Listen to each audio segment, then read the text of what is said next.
This week on Culture Leaders, I sat down with Greg Brown, former CEO of Udemy and a lifelong advocate for growth through learning. His leadership journey is deeply personal, shaped by a childhood surrounded by educators, a growth mindset rooted in family, and a belief that learning creates economic opportunity. Greg shares how that philosophy guided his decision to join Udemy, where he helped transform the company from a consumer marketplace into a $500 million enterprise learning platform used by global brands. We talk about AI's impact on learning, the future of higher education, and why he believes corporations have a growing responsibility to educate the next generation of workers. He also opens up about his disciplined daily routine, his current pursuit of a pilot's license, and the power of embracing change, whether it's stepping away from the CEO seat or learning to surrender what you can't control. It's a conversation about purpose, evolution, and how to lead with both ambition and humility. Please welcome to the podcast, Greg Brown. Greg Brown, thank you so much for joining us. So my first question, what is your why? First, Jessica, it's wonderful to be here with you. I appreciate the opportunity to spend some time together. I'm so glad you're here. My why in terms of why Udemy, the company that I've been CEO for the last 4 years, that really stretches all the way back to my childhood. My dad was a lifelong educator, and I grew up in a household that was filled with learning and the notion of a growth mindset and how important it was from an economic opportunity perspective for folks to have access to education. And my dad was a foster child, and he had a very, very difficult upbringing.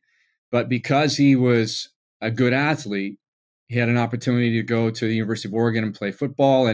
But that gave him an opportunity to get an education. And he was the first child in his family to have a college education. And, that, as you can imagine, impacted how he thought about education and skills development and how important it was. So impressed on myself, my brother, and my sister from a very early age. And, I grew up in a household that was all about learning and growth and development. So, when I had an opportunity to join Udemy, and I learned more about the mission and the vision and, all about transforming lives through learning, it was an opportunity I just couldn't pass up to have, the chance, the fortunate opportunity for me to bring the skills that I've developed over, a lifetime of, developing a career in leadership and running software companies, to be able to come in here and have that type of an impact on individuals and transforming their lives through learning, as well as leading an organization as,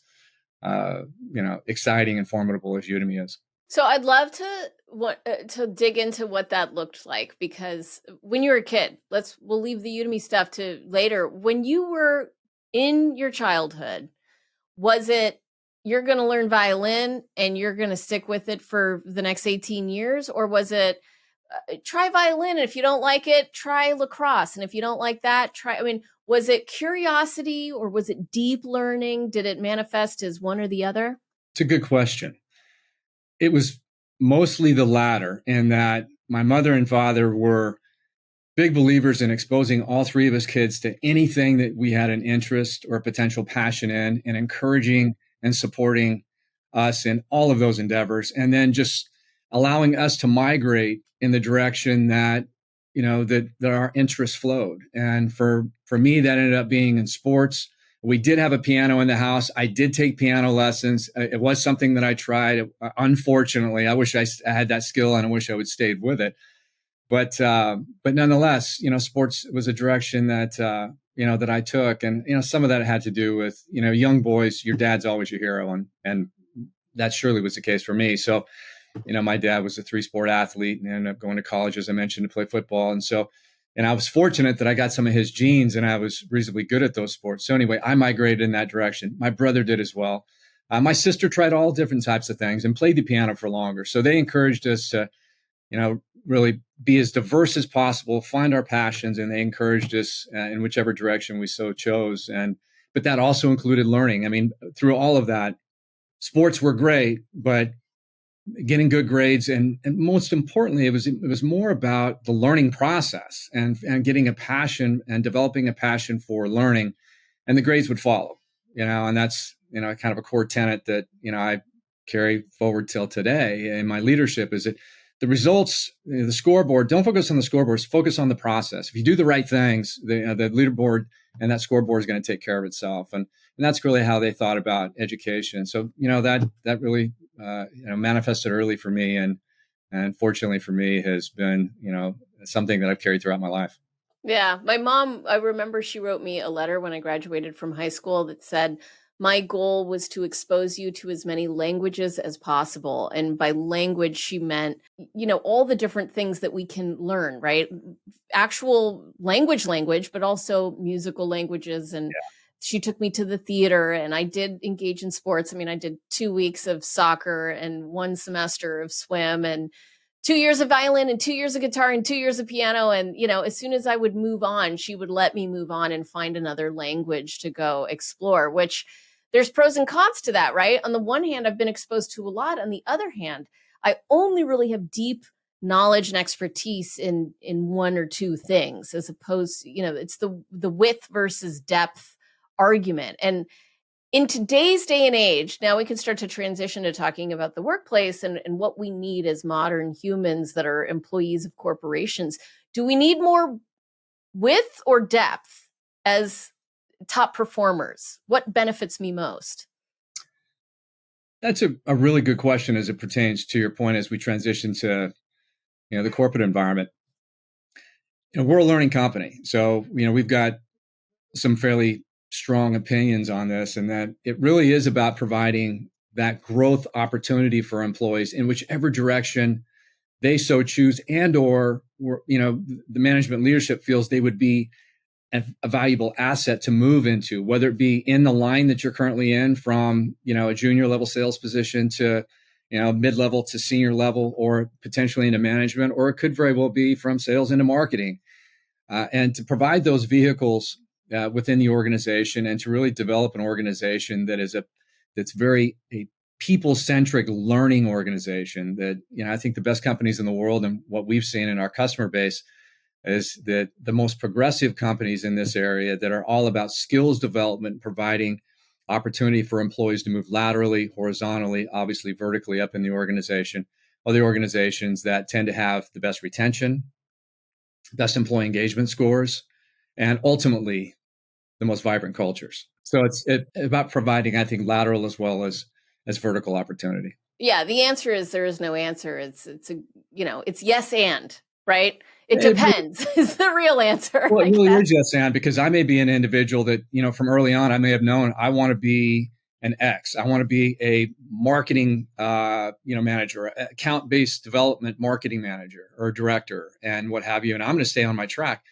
Where there's other folks like me early in my career, I didn't necessarily knew what I wanted to do. So I went into sales because I felt like it would be the closest proxy to be able to provide, the same type of juice, so to speak, that I had as an athlete competing in college and what have you. And fortunately enough, that worked out and I went and did my thing. But there's a lot of folks that just don't know. So It's providing opportunity for folks to, try things and see if that's something that they're passionate about, see if that's something they have a skill set in that's going to add real value and impact to the company and be something that they're passionate about. If not, then give them an opportunity to move in a different direction. If they're somebody that's got a lot of talent and somebody that's got a lot of desire to learn and grow. So I'm sure you've seen all of the studies out there and the way that everyone talks about it. Most of the learning happens on the job, right? So as a company, how do you counteract that or message the value of partnering with Udemy when people feel like, yeah, you can take a course, but really you don't get it until you do it? Another real good question. So I think the biggest area of impact that we have had and will continue to have is for individuals and organizations that have a desire to continue to improve and grow. And so for an individual, it's about understanding what skills do I have today and what skills are a skills gap for me? What are the skills that I don't have that are the gap that I need to fill to enable me to get to the next level on my journey in terms of where I want to go in my career?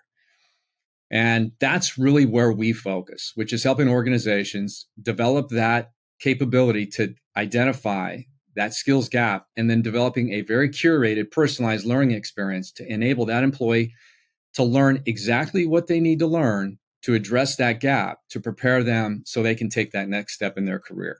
A lot of learning does happen on the job. regardless of what role you're in, whether you're a developer or a salesperson or anywhere in between, on the finance team. And inevitably, there's going to be skills that you're not going to be able to learn on the job because you haven't been exposed to, those scenarios or situations that are enabling you to learn on the job. So you've got to get that access to that knowledge somehow, some way.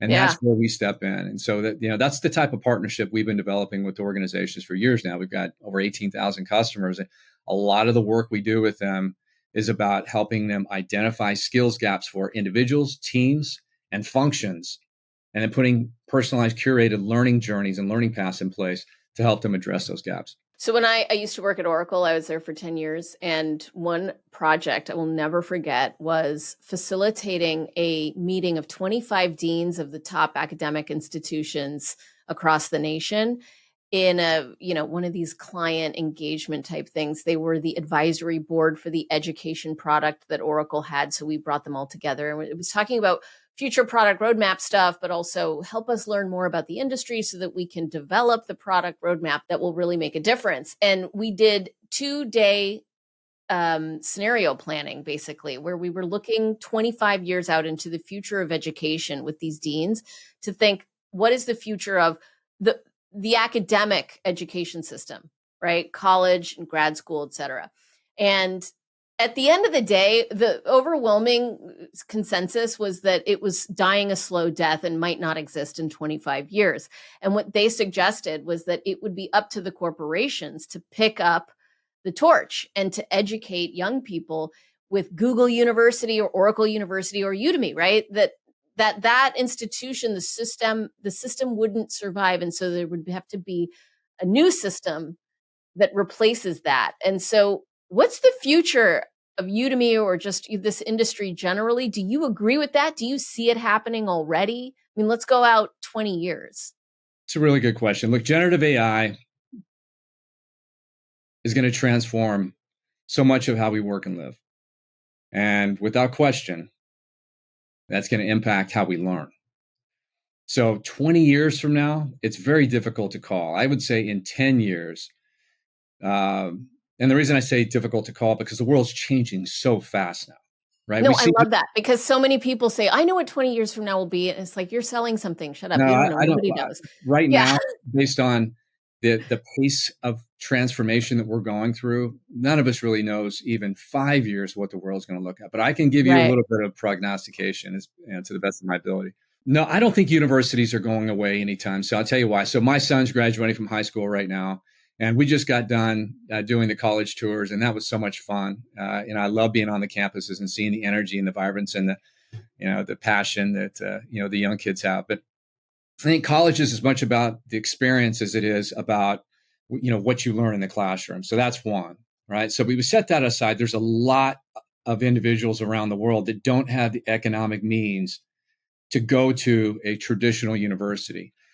And so I think the question is, are we going to see more and more of those folks be able to come to a university like Udemy, develop the skills necessary to be gainfully employed in the role of a developer, or, you name the role, an accountant and what have you? I think the answer to that is unequivocally yes. And we're seeing that today. We're seeing companies like Google and Walmart and IBM take education requirements out of the job specs completely for a large percentage of the jobs in the organizations. We've done it here for every role, right? Because our strong belief is if the individual has the skills to do the job, it should not matter how they acquired those skills. Right. It's about and they're arguably discriminatory because of systemic injustice, right? So you're saying you need a degree from some 4-year university to sell software? I don't think so. Right? No, and I completely agree. The answer is no, you do not need a degree. You need to be capable and competent and have the skills to be effective at selling software. If you've got that, that really is all we should care about. Yeah. Right. So, but the transformation over time look how long it's been. I'm 56 years old. I went to university, and this has been, the Khan Academy. Online education has been around for a long time, right? And we still have universities right now, the admittance rates, I can tell you, it's harder to get into colleges now than it was when I was going to school. Oh, yeah. Because so I do not see the traditional university experience going away anytime soon.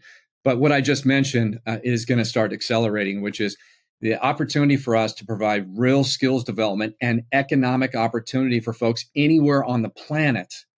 And for those folks to acquire skills necessary to be employed in these jobs and roles, we're seeing that accelerate, and it's going to continue to accelerate for the reasons we just mentioned. That's exciting. I mean, that's why I'm so passionate about what we do here. It's the opportunity to provide true skills development capability and economic opportunity for anybody anywhere. And that really is our vision. And so, yeah, that I see that accelerating. Well, it's one of those rare places where corporate capitalism demands align with doing the right thing, which, they're often at odds, and here they're not, because the birth rate has dropped significantly. I mean, that was a bigger headline a few years ago before we realized the impact that AI would have. I mean, I'd like to talk about AI and skills replacement, the fear that people are experiencing around there and what you see, and also what it means for the business. I mean, I would imagine your ability to develop courses is a lot faster now than it was before, Absolutely. right? I mean, it's got to Absolutely. be. And so, how are you navigating becoming an AI company? How do you communicate that? I did a newsletter. I'm not going to set you up right now. I did a newsletter last week about 3 different CEOs responses to AI, how they announced AI, and it was the good, the bad, and the ugly. And the good was the honest, this is going to happen. It will have some impact. The bad was, we're people first, forever and always. Also, we're going to move to AI. Also, we're going to start to replace contractors, and then we'll see, which feels very two-faced because people know what's coming. Yeah. They know that certain roles will get replaced. And so to pretend like that's not happening feels inauthentic, right? And then the third one was just like, crisis, AI, we're all going to die. So how have you messaged the move to AI as a leader, but also to your customers? Yeah, it's very pertinent. So, strong believer in that, in these types of transformations. And by the way, this is the biggest one that we've lived through in my lifetime, right? I mean, I went through the dot-com bubble and everything in between. And by the time we're done, and we're not going to be done with AI, it's going to be here with us for our lives and beyond. It'll be the most transformational technology development that we've ever seen, for sure. You embrace it. And so what we did initially is leading from the front. We put everybody in the company, all 1,500 employees, through a boot camp that we developed from courses on our platform, as you can imagine, and to develop just a basic understanding and general capability around generative AI and how we need to think about it, as an organization, and then functionally, for the various functions in the organization. The second thing we do is we brought in an AI consultant to work with our senior leadership team to help us understand how we need to lead in this new world with this capability that is changing. As we just mentioned, every month it seems like something else is coming out that is almost transforming how we think about it. Mm-hmm. And so how do we need to be leveraging this technology, to run the company and to be making decisions and so on and so forth. And so we've done that, and that's something that's ongoing. I've got an AI consultant now, a CEO companion, a CEO consultant that I access on a regular basis to ask questions and just to be quite frankly, a co-pilot. And we were able to feed information in, proprietary information, because we're able to keep the GPT internal just to our organization. So I'm doing a lot, and we are doing a lot to make sure that we're maximizing the impact of generative AI in terms of how we're running the business. Now, in terms of how we message to the employees and to our instructors, we've got 75,000 instructors around the world that develop content. Oh, wow. That they make available into our consumer marketplace. And we take the best of the best content, curate it, and make that available to over 18,000 organizations to help them develop skills. So you mentioned, earlier that, there's one scenario that you saw the CEOs, just kind of turning a blind eye and saying, everything's going to be great and everything's going to be great. No, look, I mean, I think you have to be honest about it. This technology is going to transform learning. There is no question. It's going to transform our lives holistically and how we work and live. So what are we doing about that? We're enabling our instructors, as you alluded to it earlier, with the click of a button to develop transcripts to enable them to develop courses faster than they've ever had the ability to develop them before. Right? Then get 70 to 80% of a transcript on a new course they want to develop, leveraging generative AI and the click of a button, and then refine that, and then off they go. Then they layer in their expertise, their life experiences, their examples, and so on and so forth to bring the content to life, to really to make that class feel, as it, authentic to them, Yeah. right? And make it unique. Coding exercises, all of that now for our instructors is being done. They used to have to do the coding exercises for the folks that are developing coding courses.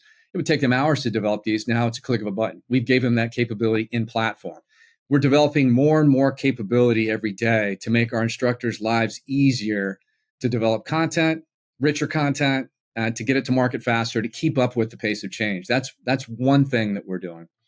The second thing is you talked about learning and learning transformation. One of the things that is going to become a very commonplace for all of us is learning is just, because of the pace of change, learning is just going to be a part of our daily lives. So we have to make it accessible in the flow of work. So what does that mean? It means integrated into all of the applications that we use to get work done.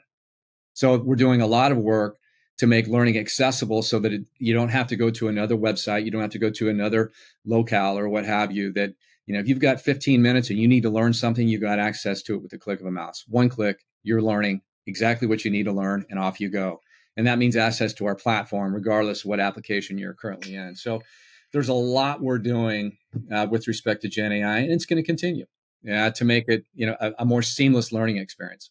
So how are you competing with Gen AI? I mean, because, so for example, literally 10 minutes before this podcast started, I was trying to figure out why I have no hot water. And I go into ChatGPT and I'm like, what do I do? Because I'm thinking I might be able to figure this out with ChatGPT's help. It's a very specific, timely challenge. He tells me how to figure out if it's gas or electric, because I don't know. And then I find out it's gas. And then he tells me, like it's a friend of mine. ChatGPT, my friend, he tells me how to check the pilot light, blah, blah, blah. I mean, I asked a question, he walked me through it, and I've got hot water now. Someone just lost a job, right? I would have a week ago or a year ago when I didn't have ChatGPT, I would have called a guy and said, come fix my hot water. And he would have charged me way too much money for basically lighting my pilot light. So that's on demand, in the moment, specific question to what's going on right now. So how do you compete with that? When you're in a course format, it's like, well, I don't want to learn about hot water heaters, right? I just want to solve this problem. Yeah, it's a really good question. I think we're working on that right now. That desire to be able to just ask a question and get the answer, which we all have access today, as you mentioned, in ChatGPT, but to have that same type of experience through a learning process, a learning journey, developing skills. So one of the things we've already developed, and this is probably pretty intuitive, is an AI assistant. So if you're going through a course, you've got the ability to be asking questions through the entire process of taking that course, to maybe flesh out a little bit more of the why. And about the content? Yeah, you got it. Oh, that's cool. So what we have the ability to do, because we have transcripts of all of the video courses that are on our platform, we have been able to, give those transcripts, or make the LLM has access to those transcripts. So make those come to life in the form of an AI assistant. So the assistant has access to all that information. So you can ask questions and have a dialogue as you're going through that course with an assistant right alongside you taking that course or series of courses. It could be, a curriculum that you're going through. So you've got access to all of that right now. So I think that's exactly right. And the blended learning experience, which is what you're talking about and what I'm highlighting right now, is going to become more integrated as we move forward. And that's one of the other areas we're really working on right now with our customers to understand, what's the optimal experience of being able to engage with an AI assistant while you're listening to a world-class instructor teaching you how to code Python. Yeah. Whatever it happens to be. And so, yeah, I mean, it's that blended learning that is going to become more and more pervasive as we go forward. I'm also curious, I would imagine 75,000 instructors in all these courses, there's got to be contradictions in the content, right? I mean, there just is, right? There's different leadership approaches. There's different right ways to correct, or, different paths to the answer. And so how do you Do you think about that in your content curation? I mean, well, there's one way and there's another way, and they don't Yeah. agree. You know what I mean? I do. One of the things our customers love about our platform is that, let's use the Python example that I just used a minute ago. We don't just have on platform one instructor teaching that course or series of courses, depending on whether you're a level 1, level 2, level 3 developer. In our enterprise collection, there may be 10 different courses from 10 different instructors on level 1 Python skills development. You've got the ability to go through and sample, there's 3 to 5 minute samples of each of those instructors teaching that course to see which instructor you resonate with Yeah, style wise there's and a what vibe. there's a vibe, because we all know that we've had those instructors in high school or college that we could not wait to get to that course because that instructor was engaging. They spoke to them. You connected with them. Even if the topic was completely like oceanography was mine. I don't care about oceanography, but I loved that class because of Yeah. the instructor. You love learning from that instructor. It's the same thing on our platform. So, the fact that we actually have variety in each one of these courses that quite frankly, talk about Python. I mean, hundreds of thousands of courses taken on an annual basis, Python courses, that diversity really is a strength for us. Right. Yeah. So we've got access to different learning modalities, different styles and what have you. What we do though is we curate for all of the things that you would imagine that we would have to curate for to be enterprise grade, because we do business with some of the largest multinational organizations in the world. Yeah. So, it's the language used, the context, and all the kind of stuff that we filter for to make sure that you're getting an enterprise grade experience when you take one of those courses. Yeah. It's funny because when I was at Oracle, I was working very closely with the L&D department. I mean, this was the big headache. It's how do you upskill, right? How do you upskill by region? These stories don't make sense here. That, at an enterprise level, it's really challenging. But I also think there's a responsibility there, because if you think about learning through time, we used to learn in the town square. We get Yeah. together, we run into people, we learn that way. And then we learned in church. And then we learned now, I mean, the learning, once you pass school, it really happens at work. I mean, the learning happens at work or it doesn't. So there's this responsibility from our employers to help upskill us, which, like I said, is good for them because they want us to be upskilled, right? And so I would imagine so did Udemy start as consumer facing and then move It to did. enterprise? Yeah, that's got to be, tell us about that journey, because that is an entirely different market and different product, really. How do you lead that transition and that change for a company that size? So that process took place before I got here, but as you can imagine, I have an intimate understanding in terms of how it all took place. So Aaron Bali, who is back in the company right now, and with two co-founders, started the business. Just the simple notion that there should be an opportunity for somebody that has expertise in a specific area or domain to develop content, make that content accessible to anybody else in the world. Very basic concept. They Mm. started the company on that premise, built a marketplace, and then it got to escape velocity. It really started to scale. Then some smart folks in the business figured out, based on some inbound demand on the consumer side, they just kept seeing with data, there's 500 people from IBM, there's 2,000 people from Citigroup that are leveraging our platform. I bet if we package up the There's best, market here. yeah, there's an opportunity here. And so the concept of Udemy Business was formed, but it was a slow uptake in terms of getting that off the ground. It took a number of years for them to really start to get momentum, for them to crack the code on how to sell to the enterprise a product or a platform or series of courses that came in from a consumer marketplace. So that whole process took a little bit of time to vet and develop. But once they did, it really started to take off. And then before you know it, when I joined the business 4 years ago, the Udemy business unit had just crossed 100 million in ARR, and we're Mm. north of 500 million now. Right, so over $500 million right now of consumption of our courses on our platform from organizations around the world. So that's Well really done. yeah, no, That's cool. it's been a fantastic journey, and so that's really kind of been the the flow, if you will, or the progression of Udemy starting as a consumer business and then transforming. Today, 70% of our revenue is from the enterprise business. When I joined, it was 30%. It was inverted. But the reason why. So if you want to boil it down, so why has this business, the Udemy business unit, grown so fast? It's the quality of the content, because we have world-class instructors around the world that have access to our platform to develop the best content in the world and monetize both on the consumer side, as well as, if their content's good enough, they monetize when we sell to the enterprise. So they get to double dip. And we've, got the quality, but we've got international catalogs and local learning that happens in countries around the world. We're in over 130 countries where that content's developed in country by in-country instructors. It's not English courses dubbed and subtitled, which majority, all of our competitors pretty much do.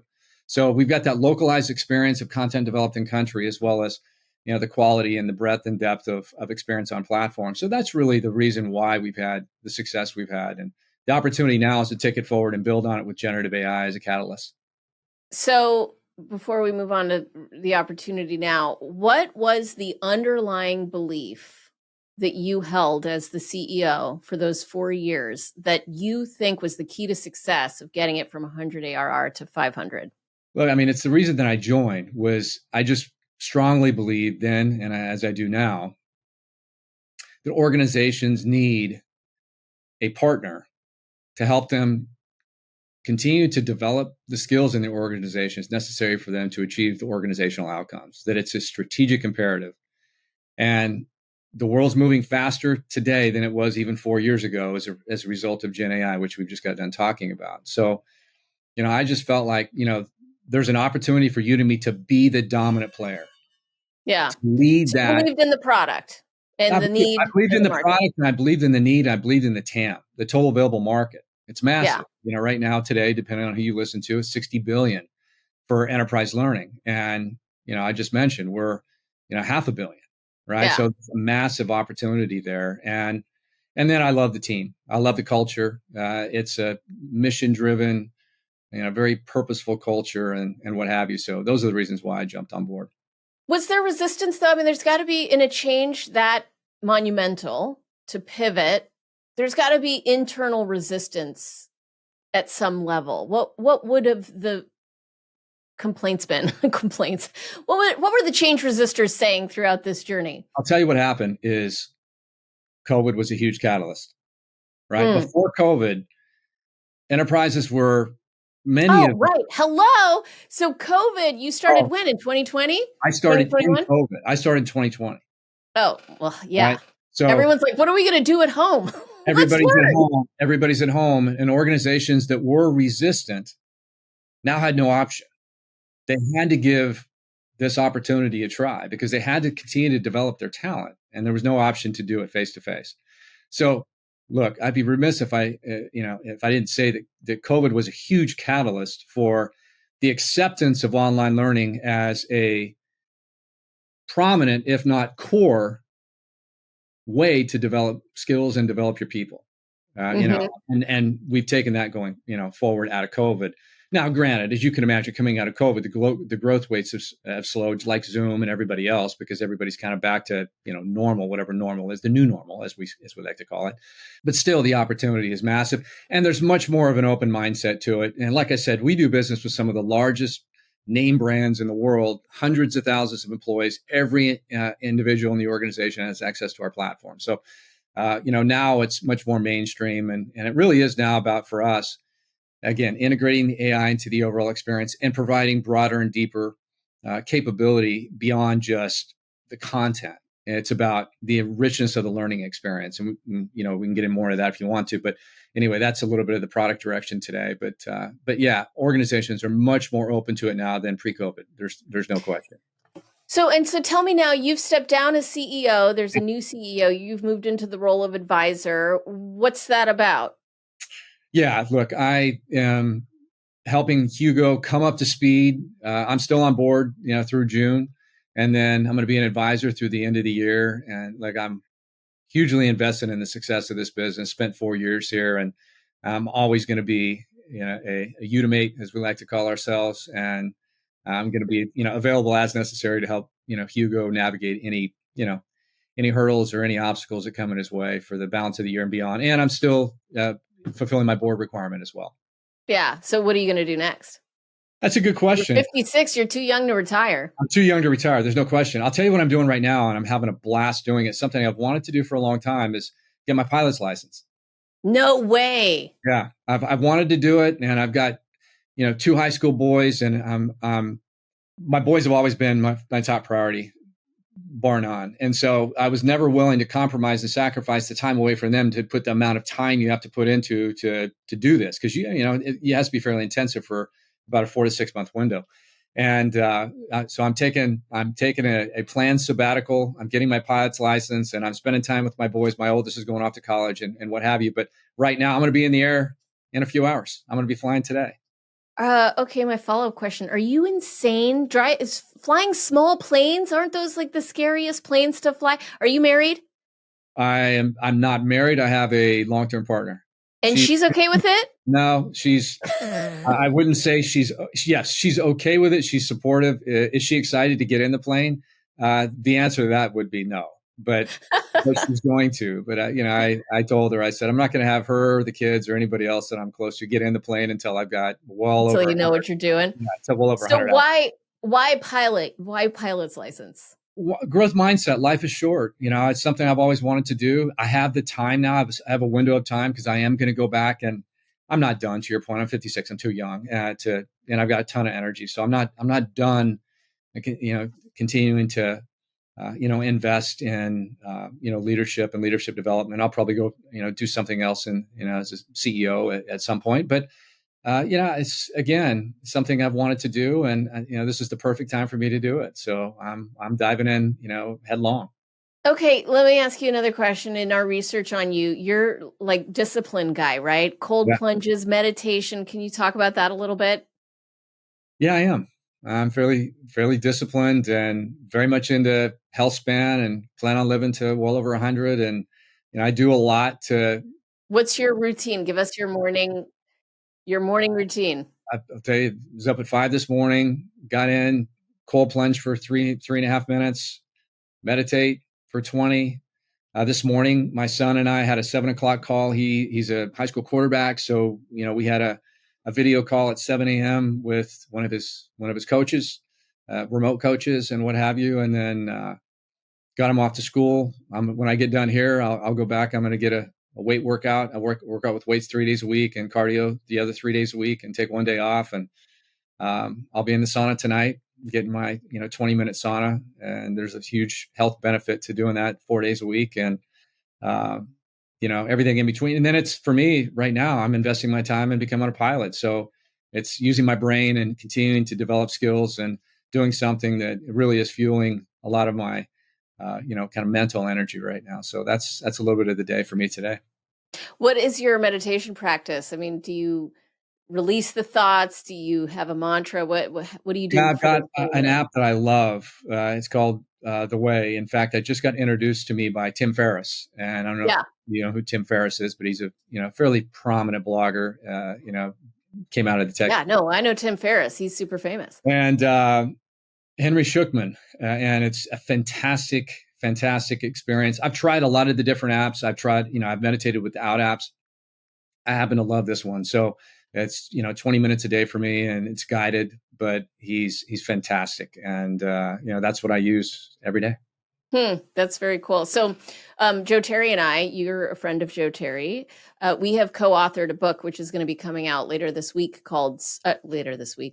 year, called Surrender to Lead. And the whole premise of the book is that if you really want to drive results, the most powerful tool that you have is to surrender, which sounds totally counterintuitive. And from a guy like Joe, who you remind me of Joe, I mean, he's an Ironman athlete, former NFL player. He's incredibly disciplined. He's doing his routine every day, meditating. I mean, he literally makes us meditate in executive team meetings. I love that. Yeah. I did not know that. I'm going to have to bring that up next time I talk to him. Oh, totally. I mean, I remember one of my very first executive leadership retreats. He's like, okay, folks, we're going to do a guided meditation now. Everyone close your eyes. I'm like, what planet am I on? But it was fabulous, and it actually bonded us more than ever. So I can see why you guys are friends. And a lot of the book we had to spend explaining that surrender is not about giving up. Surrender is like controlling the controllables. It's just letting go of all the stuff outside of your control. I Yeah. can't control the administration. I can't control the executives that are above me. I can't control the people who work for me, actually, even though my title says I can. The reality is they've got free will.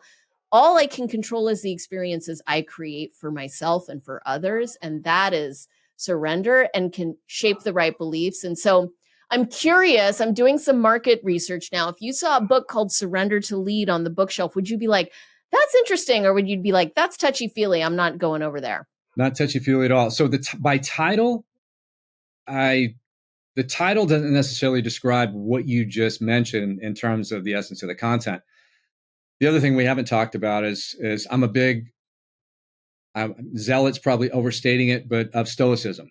And one of the prime tenets of Stoicism is control the controllables. And those things that you can't control, you let go. You let them fly by. And I talk about it all the time in the company when I was running the business, the companies I've run with my kids. Right.